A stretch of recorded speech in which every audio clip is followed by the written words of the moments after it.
இயல் 2 எதிலிக்குருவிகள். இந்த பாட்டை எழுதினது அழகிய பெரியவன் அப்படிங்கிற கவிஞர். இந்த பாட்டு தேவையில்லை, சொல்லும் பொருளும் பார்த்துக்கலாம். ஏதிலி அப்படின்னா அகதி, மருகியது அப்படின்னா வருந்தியது. நூல்வெளி பார்க்கலாம். அழகிய பெரியவன் இவரோட இயற்பெயர் அரவிந்தன். இவர் புதினம், சிறுகதை, கவிதை, கட்டுரை போன்ற படைப்பு தளங்களில் இயங்குபவர். இவர் தகப்பன்குடி இந்த புதினத்துக்காக 2003ஆம் ஆண்டில் தமிழ்நாடு அரசின் விருது பெற்றவர். குறடு, நெறிக்கட்டு, அரூப நஞ்சு, பெருகும் வேட்கை இந்த மாதிரி நூல்களை எழுதியிருக்காரு. சரியான விடையை தேர்ந்தெடுத்து எழுதுக. கூடு கட்டுவதற்கு மரம் கிடைக்காத பறவைகள் ஏதிலிகளாக வேறிடம் சென்றன. முன்பென்றால் இந்த சொல்லை நம்ம பிரித்து எழுதணும்னா முன்பு கூட்டல் என்றால். சுழித்தோடும் இந்த சொல்லை பிரித்து எழுதணும் அப்படின்னா சுழித்து கூட்டல் ஓடும். வழி கூட்டல் எல்லாம் இதை சேர்த்து எழுத சொல்கிறாங்க. எழுதணும்னா வழி எல்லாம். அடுத்து உரைநடை உலகம், சிறகின் ஓசை. இதில் முக்கியமான பாயிண்ட் மட்டும் பார்க்கலாம். பறவைகள் இடம் பெயர்றதை வலசை போதல்னு சொல்லுவாங்க. நீர்வாழ் பறவைகள் தான் அதிகமாக வலசை போகுதாமா. இது உணவு, இருப்பிடம், தட்பவெப்பநிலை மாற்றம், இனப்பெருக்கம் இவற்றுக்காக தான் பறவைகள் இடம் பெயருது. நிலவு, விண்மீன், புவியீர்ப்பு புலம் ஆகியவற்றை அடிப்படையாக கொண்டு தான் பறவைகள் இடம் பெயருதாமா. பொதுவாக வடக்கிலிருந்து தெற்கு நோக்கியும் மேற்கிலிருந்து கிழக்கு நோக்கியும் தான் பறவைகள் வலசை போகுதாமா. பறவைகள் தங்களுக்கென ஒரு வழித்தடத்தை தேர்ந்தெடுத்து அந்த பாதையிலேயே பறக்கின்றன. சில பறவை இனங்கள் அதே பாதையில் தாய் நிலங்களுக்கு திரும்புகின்றன. சில பறவை இனங்கள் போவதற்கும் வருவதற்கும் இருவேறு பாதைகளை பயன்படுத்துகின்றன. பயணம் செய்யும்போது சில வகை பறவைகள் இரை, ஓய்வு போன்ற தேவைகளுக்காக தரையிறங்கும். இடையில் எங்கும் நிற்காமல் வாழிடம் சேரும் பறவைகளும் இருக்காமா. அடுத்து தெரிந்து தெளிவோம். கப்பல் பறவை பற்றி கொடுத்துருக்காங்க. இது சிறகடிக்காமல் கடலையும் தாண்டி பறக்கும் பறவை கப்பல் பறவைன்னு சொல்கிறாங்க. Frigate bird. இது தரை இறங்காமல் 400 கிலோமீட்டர் வரை பறக்குமா. இது கப்பல் கூளைக்கடா, கடல் கொள்ளை பறவை அப்படின்னு சொல்கிறாங்க. செய்யும் மாற்றங்கள் பார்க்கலாம். தலையில் சிறகு வளருமா, இறகுகளின் நிறம் மாறுதல், அப்புறம் உடலில் கற்றையாக முடி வளர்தல். அப்புறம் ஒரு வகை பறவை வேறு வகை பறவையாக உருமாறி தோன்றும் அளவுக்கு கூட மாற்றங்கள் ஏற்படுமா. தமிழ்நாட்டிற்கு வெளிநாட்டு பறவைகள் வலசை வருவது பற்றி இலக்கியங்களிலும் செய்திகள் உள்ளன.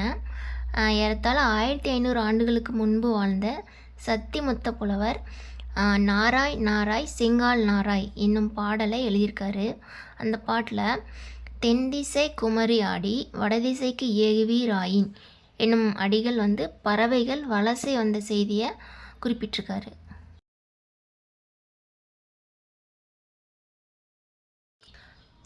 ஐரோப்பாவில் இருந்து தமிழ்நாட்டிற்கு செங்கால் நாரைகள் வருவது தற்போதைய ஆய்விலும் உறுதிப்படுத்தப்பட்டு உள்ளது.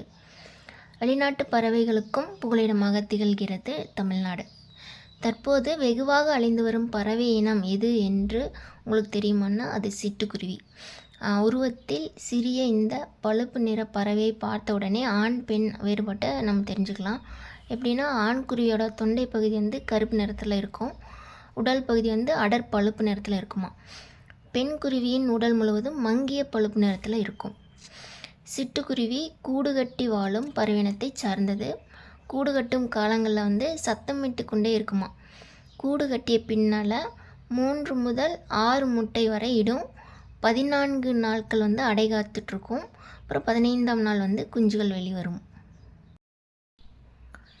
துருவ பகுதிகள் தவிர மனிதன் வாழும் இடங்களில் எல்லாம் சிட்டுக்குருவிகளும் வாழ்கின்றன. இந்தியா முழுவதும் சிட்டுக்குருவிகளை நம்ம காணலாம்.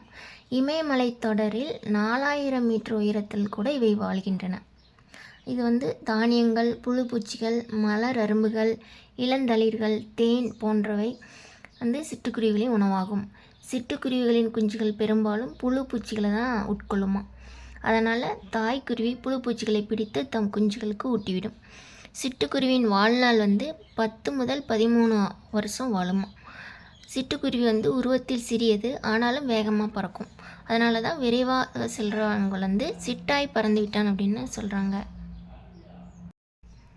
சிட்டுக்குருவிகளின் அழிவுக்கு காரணங்கள். மனிதர்கள் விவசாயத்திற்கு பூச்சிக்கொல்லிகளை பயன்படுத்துவதால் குருவி குஞ்சுகளுக்கு உணவான இந்த புழு பூச்சிகள் கிடைப்பதில்லை. அடுத்தது, நவீன கட்டடங்கள் குருவிகள் கூடு கட்டி வாழ்வதற்கு ஏற்றவையாக இல்லை. தற்காலத்தில் தாவர வேலிகளுக்கு மாற்றாக செயற்கை வேலிகள் அமைக்கப்படுது. எனவே சிட்டுக்குருவிகள் வாழ உகந்த வேலி தாவரங்களும் குறைஞ்சிருக்கு. சிட்டுக்குருவிகள் ஓய்வெடுக்கும் அந்த புதர் செடிகளும் இப்போ இல்லை. உணவுக்கும் இருப்பிடத்திற்கும் சிட்டுக்குருவிகளுடன் மற்ற பறவைகள் போட்டியிடுகின்றன. பறவை இனங்களை காப்பாற்ற நாம் செய்ய வேண்டியவை: ஆல் அரசு போன்ற மரங்களையும் அவரை புடலை போன்ற கொடிகளையும் வளர்க்க வேண்டும். நமது மண்ணுக்கு ஏற்ற பிற வகை உள்ளூர் தாவரங்களையும் வளர்க்க வேண்டும். தோட்டங்களிலும் வயல்வெளிகளிலும் செயற்கை உரங்கள், பூச்சிக்கொல்லி மருந்துகள் ஆகியவற்றை தெளிப்பதை தவிர்க்க வேண்டும். காக்கை குருவி எங்கள் ஜாதி அப்படின்னு பாடினது தெரிந்து தெளிவோம். இந்தியாவின் பறவை மனிதர் பற்றி பார்க்கலாம். இன்றைய பறவையியல் ஆய்வாளர்களுக்கு முன்னோடி யாருன்னா டாக்டர் சலீம் அலி. இவர் தம் வாழ்நாள் முழுவதும் பறவைகளை பற்றி ஆராய்ச்சி செய்வதிலும் அவற்றை படம் பிடிப்பதிலும் ஈடுபட்டார். அதனால் அவர் இந்தியாவின் பறவை மனிதர் என்று அழைக்கப்படுகிறார். பறவைகள் குறித்து பல நூல்களை எழுதியிருக்கிறாரு. தம் வரலாற்று நூலுக்கு சிட்டுக்குருவிகளின் வீழ்ச்சி, தி மனிதன் இல்லா உலகில் பறவைகள் வாழ முடியும், பறவைகள் இல்லாத உலகில் மனிதன் வாழ முடியாது அப்படின்னு பறவையியல் ஆய்வாளர் சலீம் அலி சொல்கிறாரு. அடுத்து, தெரிந்து தெளிவோம். பறவைகள் பற்றிய படிப்பு ஆர்னித்தாலஜி. அடுத்து, உலக சிட்டுக்குருவிகள் நாள் மார்ச் 20. உலகிலேயே நெடுந்தொலைவு 22,000 கிலோமீட்டர் பயணம் செய்யும் பறவை இனம் எதுனா ஆர்டிக் ஆலா. ஒன்மார் பார்க்கலாம். தட்ப வெப்பம் என்னும் சொல்லி பிரித்து எழுத கிடைக்கிறது தட்பம் கூட்டல் வெப்பம். வேதியுரங்கள் இதை பிரித்து எழுதணும்னா வேதி கூட்டல் உரங்கள். தரை கூட்டல் இறங்கும், இதை நம்ம சேர்த்து எழுதணும்னா தரை இறங்கும். வழி கூட்டல் தடம், வழித்தடம்.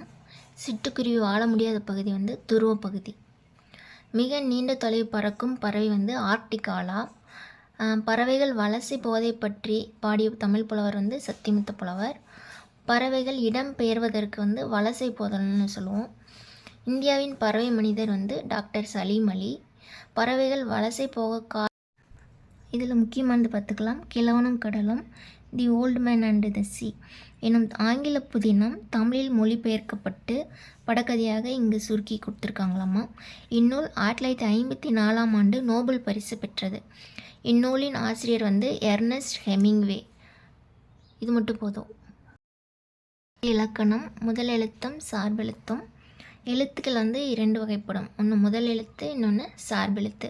முதல் எழுத்துக்கள் அப்படின்னா உயிரெழுத்து 12, மெய் எழுத்துக்கள் 18. இது 30 சேர்ந்த எழுத்துக்கள் தான் முதல் எழுத்துக்கள். பிற எழுத்துக்கள் தோன்றுவதற்கும் இயங்குவதற்கும் முதற் காரணமாக இருக்குது இது. எனவே இதுவற்றை முதல் எழுத்துக்கள்னு சொல்கிறோம். சார்பு எழுத்துக்கள். முதல் எழுத்தை சார்ந்து வரும் எழுத்துக்கள் சார்பெழுத்துக்கள். இவை எத்தனை வகைப்படும்னா 10.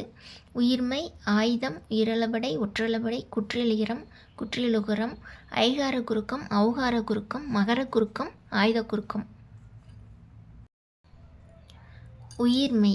மெய் எழுத்துக்களும் உயிரெழுத்துக்களும் ஒன்றுடன் ஒன்று சேர்வதால் உயிர்மெய் எழுத்துக்கள் தோன்றுகின்றன.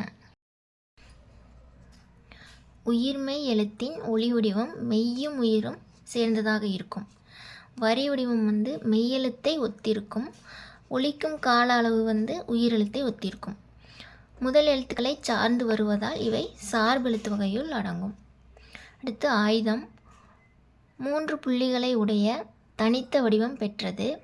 முப்புள்ளி, முப்பார்புள்ளி, தனிநிலை, அகேனம் என்ற வேறு பெயர்களும் இதற்கு இருக்குது. நுட்பமான ஒலிப்பு முறை உடையது.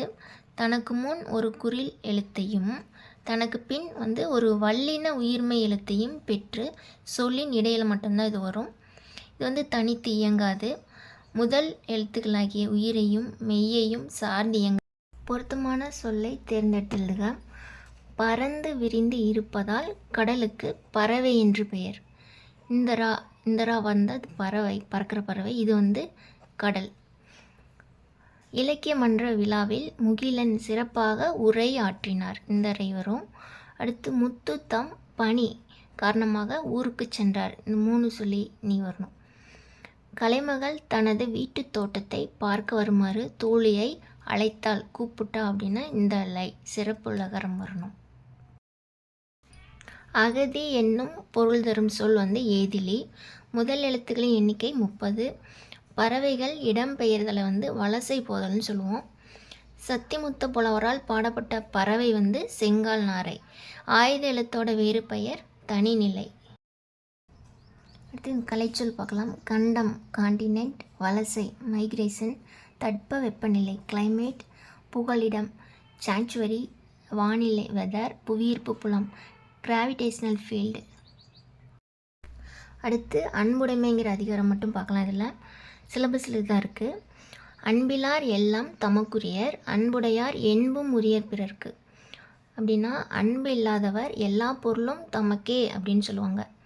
அன்பு உடையவர்கள் தம் உடம்பும் பிறர்க்கே அப்படின்னு சொல்லுவாங்களாம். அடுத்து அன்பின் வலியது உயிர்நிலை அக்திலார்க்கு, என்புதோல் போர்த்த உடம்பு. அன்பு இருப்பது தான் உயிருள்ள உடல், அன்பு இல்லை அப்படின்னா அது வெறும் எலும்பும் தோலும் தான் அப்படின்னு சொல்கிறாரு. நூல்வெளி பார்க்கலாம். திருவள்ளுவர் 2000 ஆண்டுகளுக்கு முற்பட்டவர். எக்காலத்துக்கும் பொருந்தும் வாழ்க்கை நெறிகளை வகுத்து கூறியிருக்கிறாரு. வான்புகழ் வள்ளுவர், தெய்வ புலவர், பொய்யில் புலவர் முதலிய பல சிறப்பு பெயர்கள் இவருக்கு இருக்குது. திருக்குறள் அறத்துப்பால், பொருட்பால், இன்பத்துப்பால் அப்படிங்கிற 3 பிரிவு கொண்டிருக்குது. 14 கீழ்கணக்கு நூல்களில் இது ஒன்று. திருக்குறள் 133 அதிகாரங்களில் 1330 குறட்பாக்களை கொண்டிருக்குது. திருக்குறளில் இல்லாததும் இல்லை, சொல்லாததும் இல்லை என்னும் வகையில் சிறந்து விளங்குது. திருக்குறளுக்கு உலக புதுமறை, வாயுரை வாழ்த்து முதலிய சிறப்பு பெயர்கள் இருக்குது. 100க்கும் மேற்பட்ட மொழிகளில் திருக்குறள் மொழிபெயர்க்கப்பட்டிருக்கு.